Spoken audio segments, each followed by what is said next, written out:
What's up, everybody? Nick the Comic Nerd doing Nick's Nerd Word, episode 19. Crazy to think that next week will be episode 20. If you're watching this, you're on the wrong channel right now. It's 2:30 in the morning here in New York.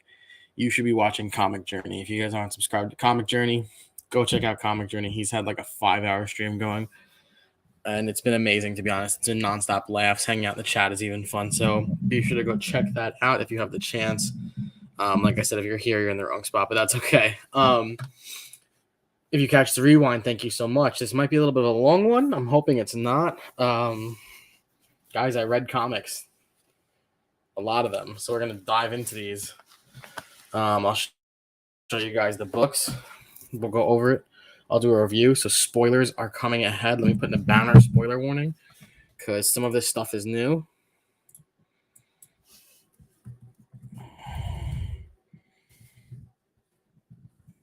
Put spoiler show. Dude, nowhere. I literally just kicked on a minute and 11 seconds ago. I appreciate you stopping by, Larry. Can't believe you're up. I don't remember where you're from, but I can't believe you're up, dude. You're crazy. It's way too early or way too late.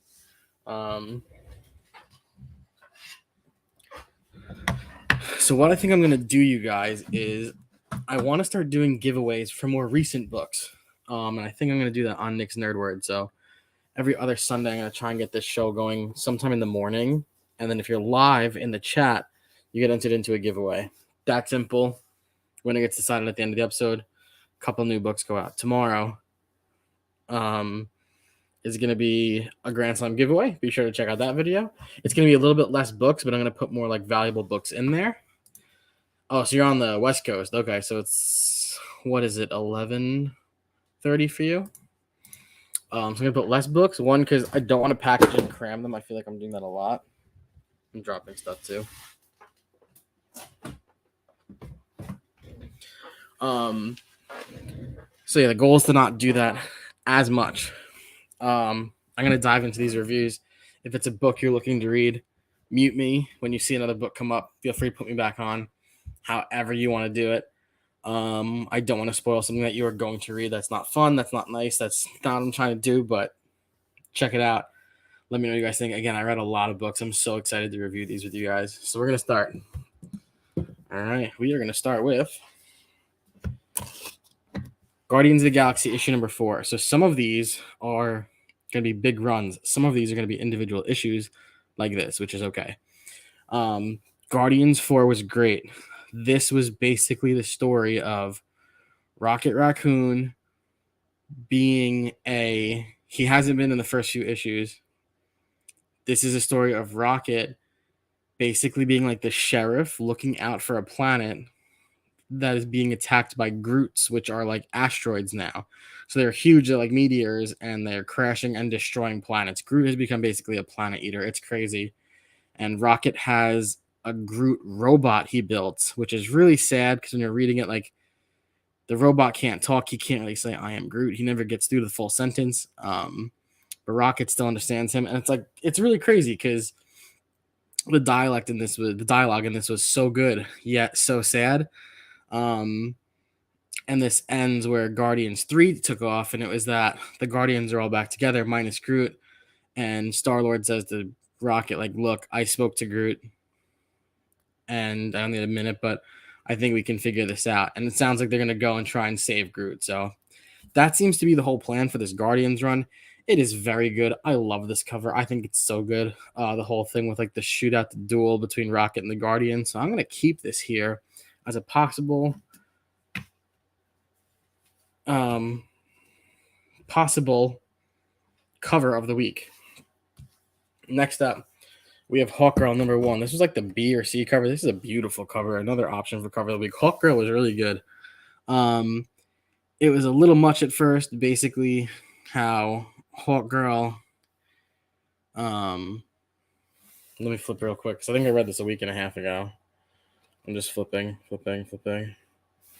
Yeah, that's what it is. It's like a bunch of Once Upon a Times. So it's like a bunch of different stories, basically. But not. It's like all of her story and how she got to where she is and what's going on with that, and she feels a different version of herself, really. And you learn that it's Hawkman, which I loved the Hawkman run from a few years ago. I would love another Hawkman run, but I understand the Hawk Girl run. She's been more important for the Justice League instead of the Cal story. So super okay with it. I thought this was good. I am going to pick up issue number 2 for Hawk Girl. I think a big thing with this for me was it was a little too much for an issue 1. Like you kind of got thrown into like I said, it starts off, it's like a once upon a time in so and so, but they do that a bunch of times, and it's all the different versions of herself. Because if you remember in Hawkman, he basically goes through different times of being a Hawkman and like different eras and stages in life, and that's what Hawkgirl was to start. So it was kind of cool seeing the back-to-back like run of that. If you remember the Hawkman run, I loved it, like I said. But this intrigued me. I'm excited for issue number 2. It looks like somebody from the past has come forward as maybe the antagonist. So yeah, that's what I got for you there. Next big run of books. I read this fat stack, baby, of Detective Comics, starting with issue 1066 all the way through to 10. Let me find some space. I don't have boards, so I can't look. 67, 68, some good covers here.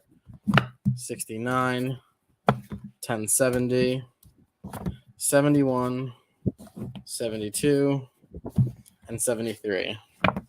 All right, so I'll put one back up there just so you guys can see and you know what we're talking about. So I finally read like 8 episodes of 8 issues of Detective Comics, which was good. I don't love the antagonist. I don't love the villain in this. So basically, and I know I bash Ram V a lot. I'm gonna say this was actually really good. My big thing was sometimes I felt like there were typos, like I'm reading and I was like, am I reading this correct? Because it seems weird and I'm like struggling in the sentence. I could have just been tired. But in all honesty, it was definitely a pickup from what it was. I think I'm actually more focused on the story too, and I'm not focused on the disrespect I have for Rambi, which is not fair, of course, because he didn't ask for it, obviously. But yeah, so it starts off, there's this new family in Arkham called the Orgums.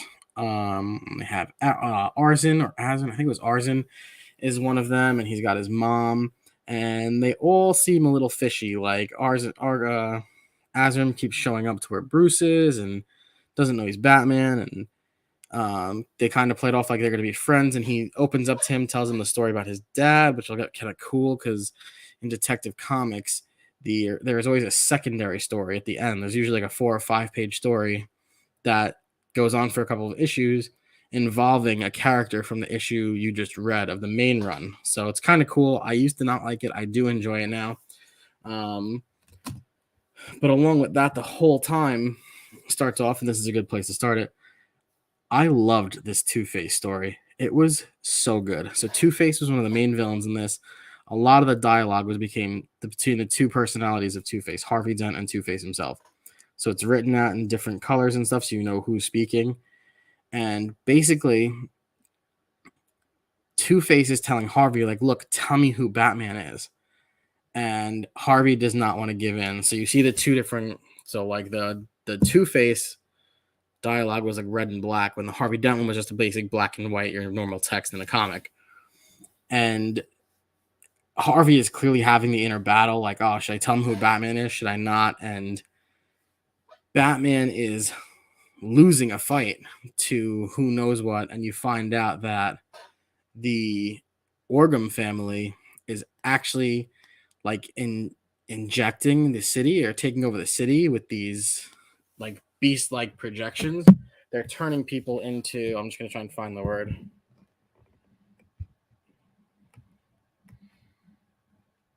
I'll try and find it. Hang tight.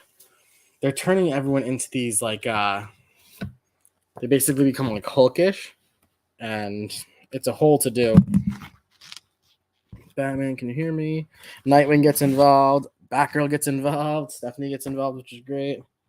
Citizen of Gotham. I'm just trying to find the one word for you guys. I'm going to keep this one on here. Disasters, villains, futures, rebuild. No, I can't believe I can't remember it. This guy was cool. Vigil shows up. I'm sorry. The Organ Woman, the Thelmus engine. So the Thelmus engine is something that the Thelmus engine is what Arzin or Azarin, I can't remember his name, is blocking. And you learn that there are so many people from the city stuck underground. And Batman obviously tries to go down there and figure out what's going on, why are they down there, and where are they going? What's the point of them? You learn that they become these creatures. I'm so mad. The mesmerism. Arzin, that's his name, yep. Hang tight. I think this is where this one ends. Yeah, this is where this one ends. It's gotta go back an issue. Hold on. Hold, please.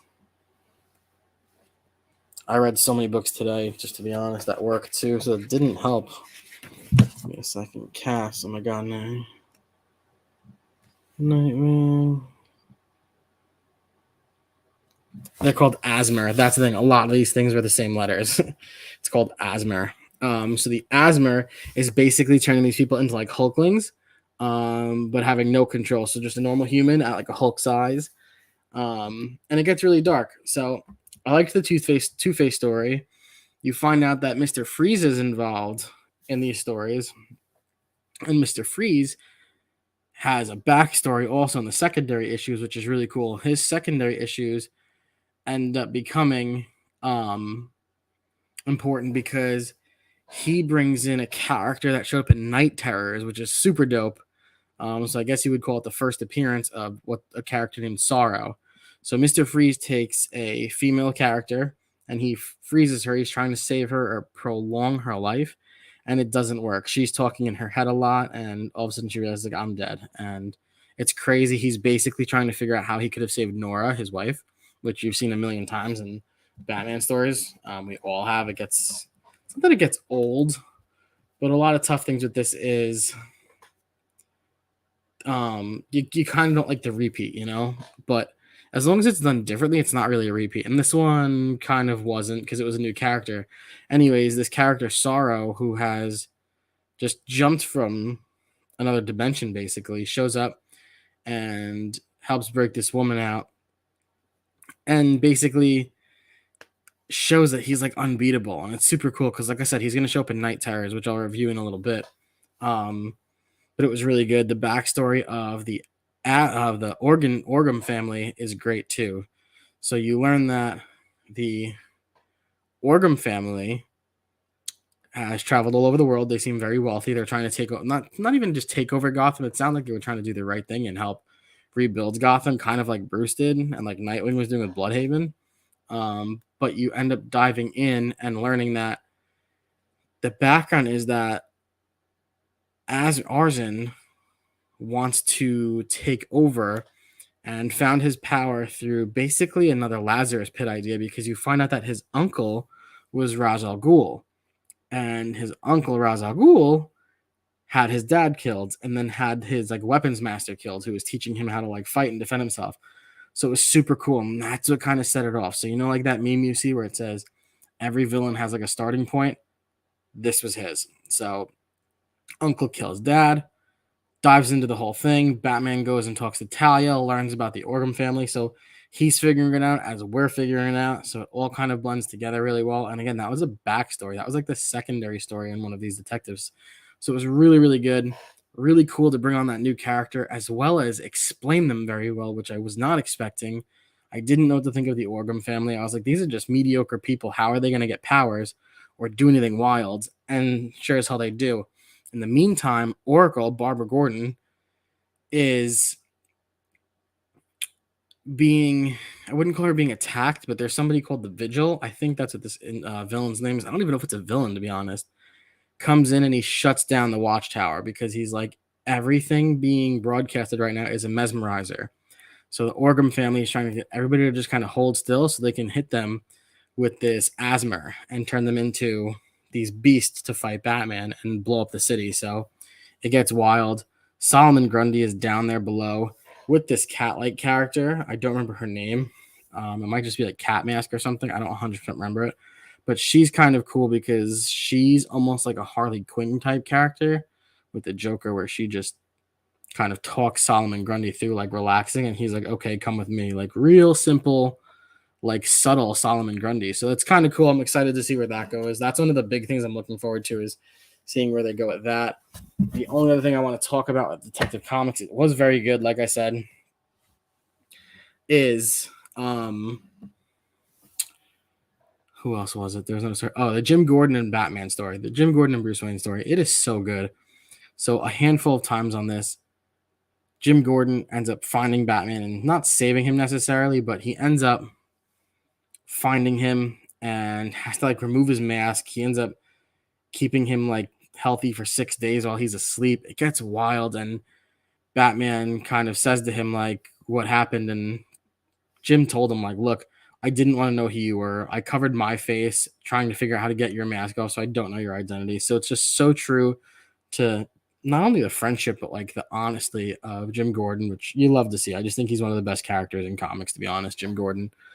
He's like low key becoming one of my like favorite protagonists, I think, after all these years of knowing Jim Gordon stories. But and real quick, back to the Two-Face thing.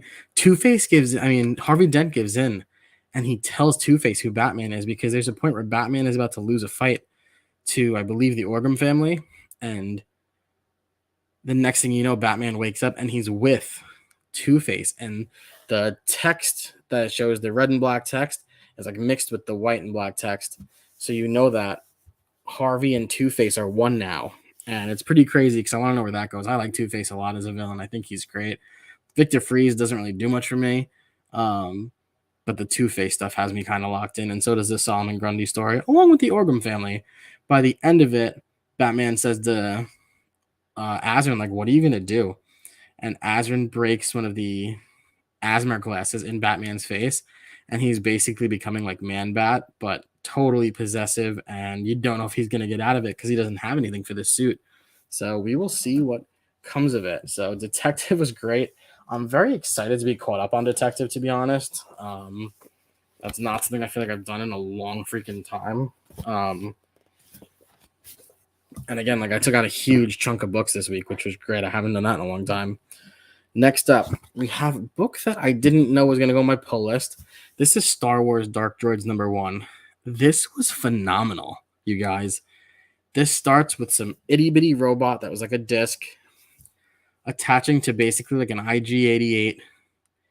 And it starts where the text is all purple, and the little droid plate says, like, I'm hungry.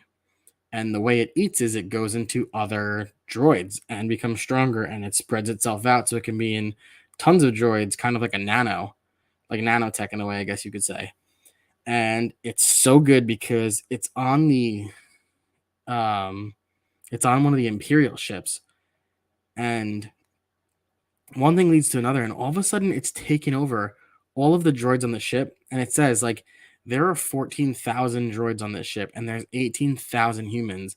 The next image is legit people like the stormtroopers and the Imperial guards and stuff floating in space because these droids have taken over everything.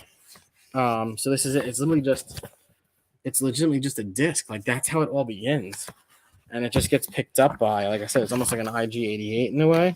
I just want to show you guys that one page because when I saw this, I was like, this is bonkers because it gets into the system. It gets into like an R2 unit, takes over everything. But yeah, if you look at this page, I think this page is like the page of the week. So it's literally like the entryway for ships and stuff.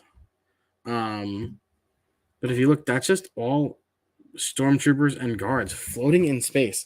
Like, freaking amazing, to be honest. I was shocked how good this was, and it only gets wilder because your jaw drops on the final page when all of a sudden you see it's a picture of Leia and the rebels, Luke, R2D2, and you don't see somebody on the page, and then the final image is that person, and I'm going to show you guys, it's so cool the way they did it.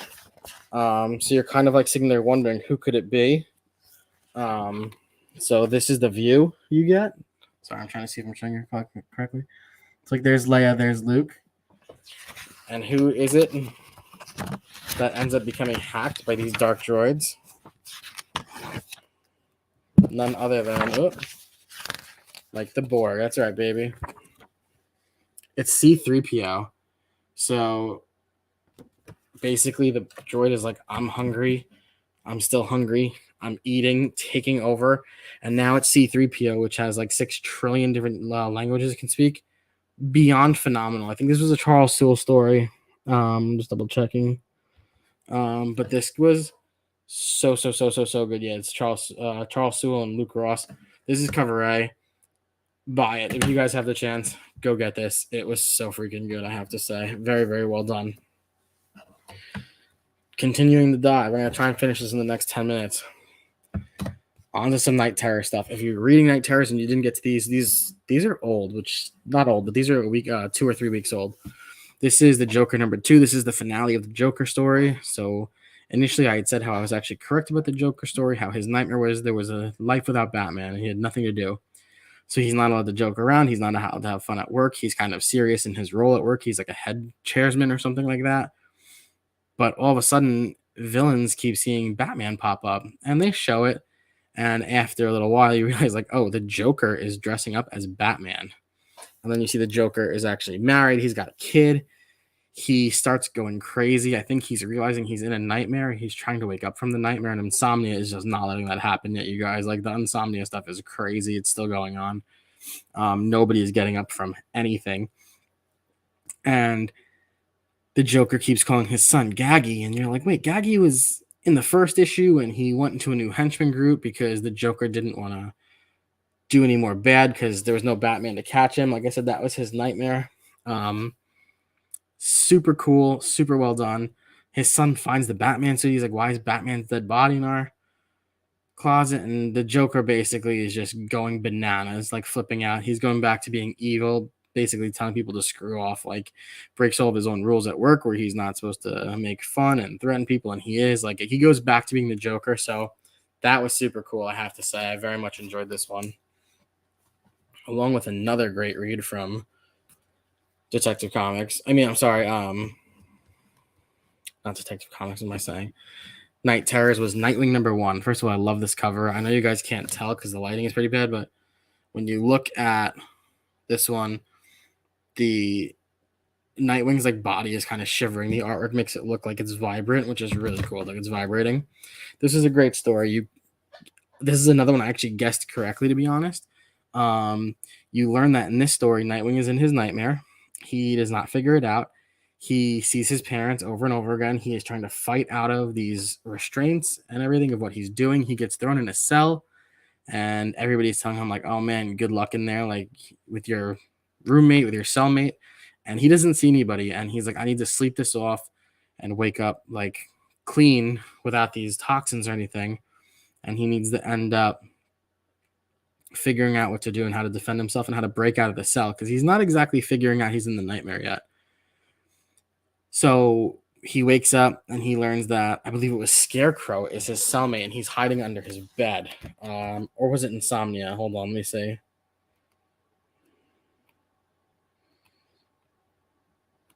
I think it was. He's talking to Two-Face. He's in Arkham Asylum. He realizes he's in Arkham. He's fighting these like man beast things. It's kind of wild. It's kind of weird that it was so random. And they keep saying, I can't believe you did what you did, this and that.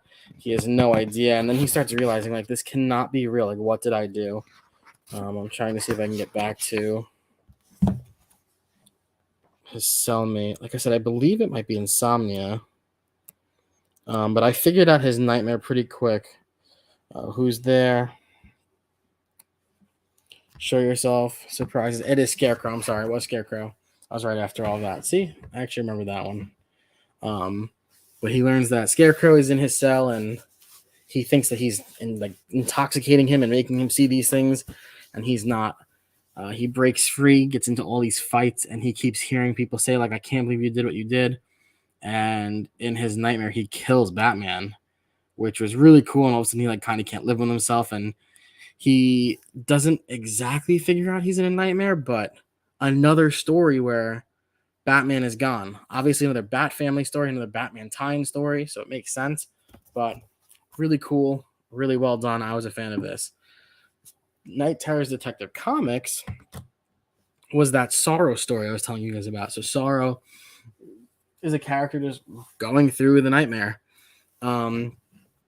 This is also really not a very big Batman story itself.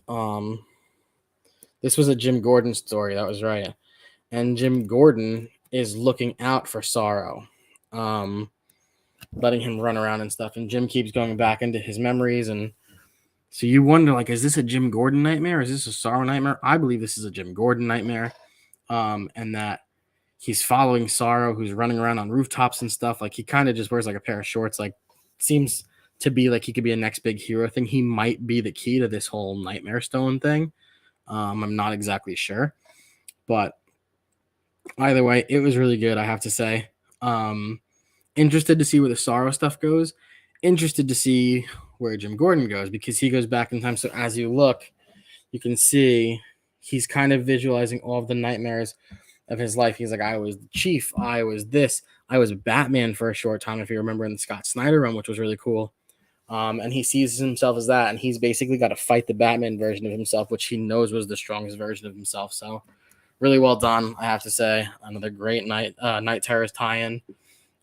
Still super into them. Excited to see what this week brings.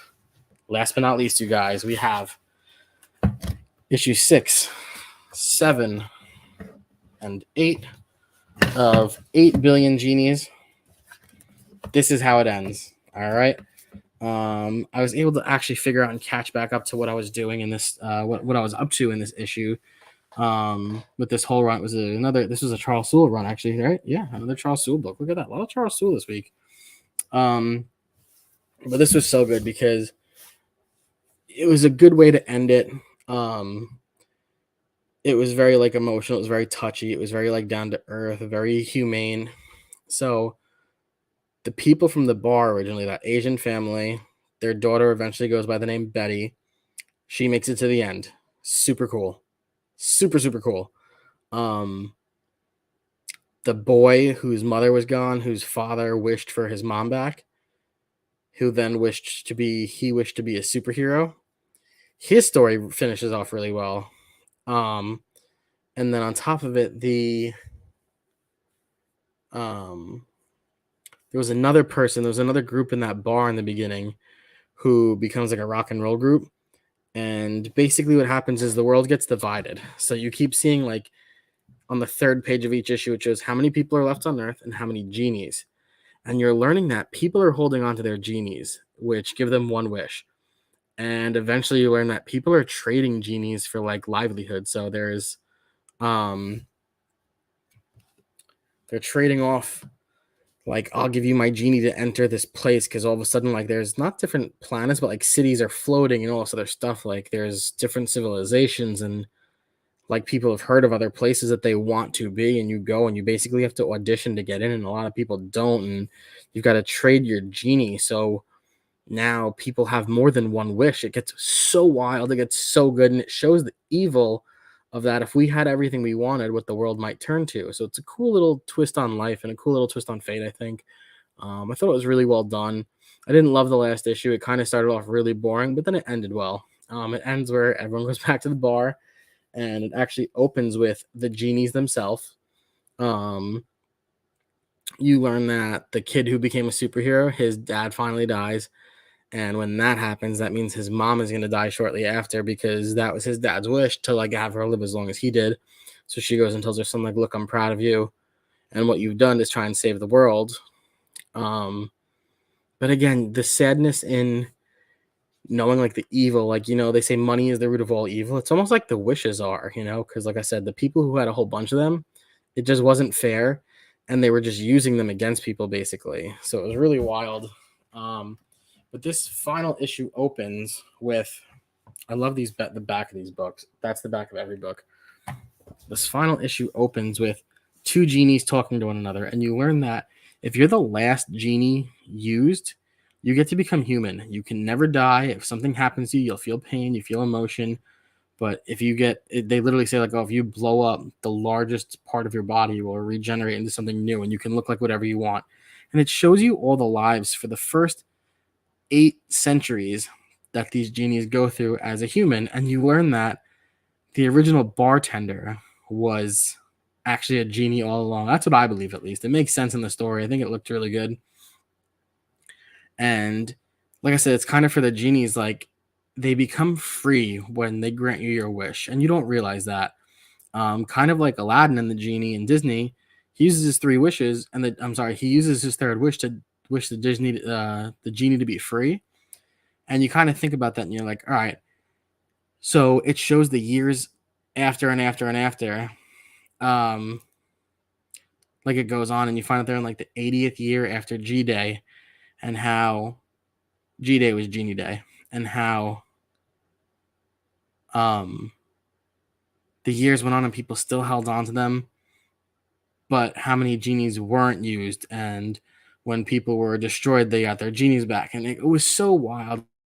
It was so cool to see the story finally from the genie's point of view, which was only the first few pages really, and then when you get back to the bar at the end with Betty and a few other people, you learn like, oh, like I've lived my life, and I thought it was really well done. It's cool to think about like what would your one wish be, and I don't know what mine would be off the top of my head. I can't just sit here and ramble about it for you. You know, it gets philosophical. I'd be here all night long. I mean, it's already almost 3 a.m, and I've been doing this for half an hour. So, but I think it's really cool. The final wish was that I wish that everybody was loved the way they want to be loved. And I thought that was a really good ending, especially for a story that was taken for the first 3 issues to be so fun. Like everyone's having a wish, then you realize it's the end of the world, and then you learn that it's the end of the world because all these genies are kind of stuck, and that if they're not being used, they're just being dragged along in somebody else's life that they might not want to be in. It's really good, I have to say. The final 3 characters are fantastic, sitting at a bar.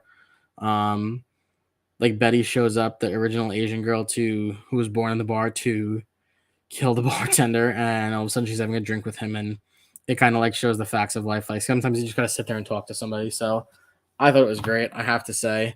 I'm very excited to be done with the run. But yeah, so I don't know. Like I said, and it's crazy to think like, what would your one wish be? You know, I don't think I could give you a straightforward answer, like I said. But let's dive into the finale of this tomorrow. Don't forget Grand Slam giveaway for August. I'm just looking through to see if I have a least favorite cover of the week. I don't think I do. Actually, I do. No, I don't. See, I was gonna say this one. I was gonna say the Joker number 2, but the nightmare is basically in the closet that the Joker becomes the Batman. Like wild, so good. It's like I said, it's just really hard to pick something. I'm gonna go with, for cover of the week, Guardians of the Galaxy 4. I think this was super great. The whole almost like a shootout, like a showdown of Rocket and the Guardians. It's cool that they team up at the end of this. A lot of reads, like I said. My read of the week, though, is Star Wars Dark Droids, you guys. If you have the chance, go grab this. It was so freaking cool. I'm so excited to see where issue 2 goes. I hope it doesn't become garbage. I've been bashing a lot of these Star Wars side stories, but this one kind of caught me, I'm not going to lie. I didn't go grab Rebels or anything like that. I'm very excited to see what this does. So, yeah. What we have next. I will be back next Sunday to do another Nick's Nerd Word. I will be back Thursday to do a car Nick's picks, probably, because I'll be going to work. Tuesday, I'll show you guys what I'm going to try and read this week. Tomorrow, I'm going to finish Vanish. So I can tell you right now, Vanish is going to be on my Nick's Nerd Word next week, which I'm very excited about. And then Tuesday will be a short of some kind. I'll show you the rest of what I'm going to read this week, hopefully. Catch up on some new stuff, catch up on some old stuff.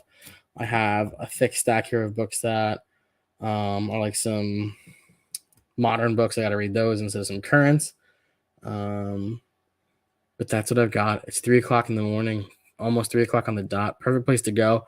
Like I said, I think starting next week, I'm going to try and do some live giveaways on this show, just some more current books for people. So Just seems like a fun idea. I've got a box of books that I've got to try giving away. So that's the goal. Enter the Grand Slam giveaway tomorrow. Check out the video on how to enter.